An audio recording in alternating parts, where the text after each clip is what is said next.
한 번 더 정리를 해보겠습니다. 네. 퀀텀에 대해서는 뭐 계속해서 가져가시는 분들이 분명히 있을 거기 때문에 한 번 더 말씀을 해드리자면, 자, 20년 발언 사과한다, 상장된지 몰랐다, 뭐 요 얘기로 지금 모든 멘트를 압축할 수 있을 것 같습니다. 그러면서 뭐 김주영 연구원도 말씀을 주셨기 때문에 네. 뭐 따로 하지는 않겠습니다만, 한 회사 CEO가 게스트를 불러서 자신이 왜 틀렸는지 이야기하는 역사상 최초의 행사가 된다라고 이야기를 했어요. 그러니까 저는 이 멘트를 듣고 지금 약간 젠슨 황 CEO가 요거 조롱 아닌가라는 느낌을 제가 받았던 게 바로 이 코멘트였습니다. 그러니까 내가 내 행사에 초대해놓고 내가 사과하게 만들어라는 느낌을 좀 받았고요. 그리고 요 쿠다를 자신이 만들고 현재 AI 플랫폼 되기까지 20년 걸렸다라고 하면서 네. 10년이나 20년이나 나한테는 의미가 아무것도 없다라고 하면서 시장, 특히 언론에서 냈던 그런 부정적인 코멘트에 대해서 반감이 있음을 네. 드러내기도 했고요. 양자컴이 어떻게 상장 기업일 수 있느냐, 영향이 클 줄 몰랐다면서 사과했다고 헤드라인은 쓰여 있지만 뉘앙스는 제가 느끼기에는 다소 그러진 않았습니다. 그러면서 뭐 지난번에 했던 멘트를 좀 보자면, 네. 절대적으로는 자기 회사에서 하고 있는 쿠다큐를 홍보하기 위한 빌드업이었구나 네. 라는 것으로 CES 발언에서도 이제 해석이 되긴 했는데, 아이온큐도 마찬가지고요. 퀀티넘이나 이 퀀텀 머신, 쿼락 컴퓨팅이 포함된 이 컨소시엄을 통해서 이 NVAQC라는 보스턴에 설립되는 양자 연구소를 운영한다라고 했고요. 올해 말부터 운영을 시작한다고 합니다.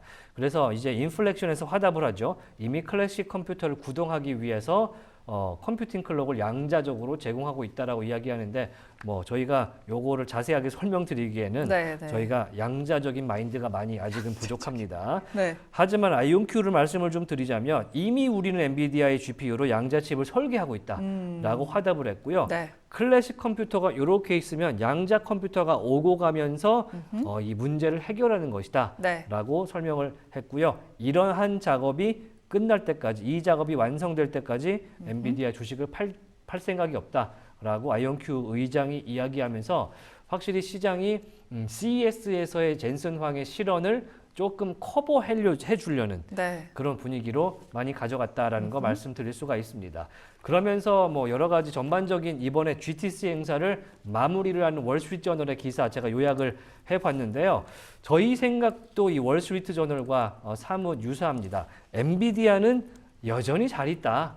하지만 문제는 까다로워진 시장일 뿐이다 라고 월스트리트저널에서 설명을 해줍니다. 네. 자, 젠슨 황이 엊그저께 애널리스트 데이에서 딥시크 R1에 대한 이해가 완전히 틀렸다고 이야기를 했지 않습니까? 그게 무슨 말인지 잘 몰랐는데 생각해보면 이런 거였습니다. 이 딥시크가 버전이 R1이 있고 그 네. 전 버전 V 버전이 있는데, R1은 추론 모델 버전이잖아요. 그런데 AI 추론 모델은 실제로 구동을 해보면 강력한 컴퓨팅 파워가 필요하다. 그러니까 결론적으로 딥시크 R1의 성능을 보고 떠올려야 되는 호재적인 기업은 엔비디아였다라고 이야기를 하는 것입니다. 에버코어 ISI에서는요, 주요 데이터 센터 기업들한테 인터뷰를 현장에서 했을 때 엔비디아가 이 동종 경쟁사에 비해서 8년이 앞서 있다라고 이야기를 했다라고 합니다. 그러니까 에버코어 ISI가 이 애널리스트 데이를 하고 주변에 와 있던 뭐 엔비디아 행사라 그래서 엔비디아 관계자만 있는 게 아니고 네. AMD도 와 있고 뭐 메타도 와 있고 했을 텐데, 물어봤을 때 이런 하이퍼스케일러들 입장에서 엔비디아 칩을 쓰는 이유는 이들이 압도적으로 앞서 있기 때문이다 네. 라는 답을 얻었다고 하고요. 그리고 코어위브 같은 경우에는 지금 코어위브가 마이크로소프트와 지금 일을 하고 있잖아요. 그러면서 IPO를 앞두고 있는데, 이 IPO 신청서에 쓰인 게 엔비디아 GPU로만 이 코어위브의 고객사들이 쓰도록 명시된 계약서가 있다는 거예요. 네. 그러니까 코어위브는 지금 데이터 센터에 공급되는 서버단의 솔루션을 제공하는 업체인데, 이게 이제 MS와 가장 일을 많이 해서 MS랑 껴있죠. 그런데 여기에도 계약서상 코어위브가 제공하는 이 냉각 혹은 서버 솔루션에 엔비디아 거만 써야 된다라고 계약서상에 명시가 돼 있다는 거예요. 그만큼 앞서 있다라고 이야기를 하고 있고요. 이 측면도 있습니다. 엔비디아의 프리 캐시 플로우, 자유현금 흐름 보면 1년 동안 12개월 기준 610억 달러나 되는데 네. 브로드컴의 3배이고요. AMD의 25배다.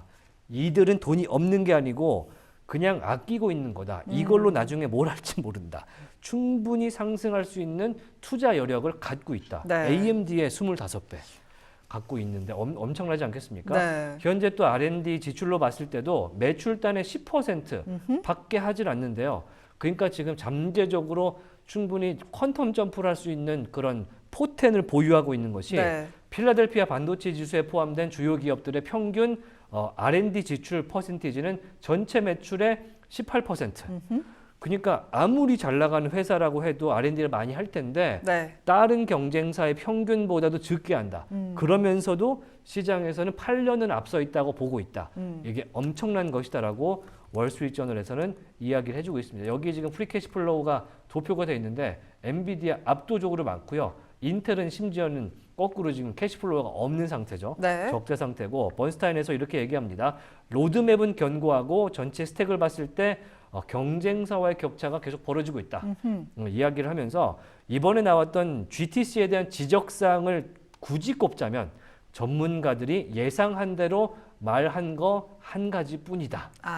라고 이야기합니다. 네. 그러면서 월스트리트저널도 이렇게 이야기하죠. 매출 성장률이 최근에 줄고 있어서 우려를 하지만 자연스러운 것이다. 중력의 법칙은 우리는 이길 수 없는 것이다. 이렇게 얘기를 해줍니다.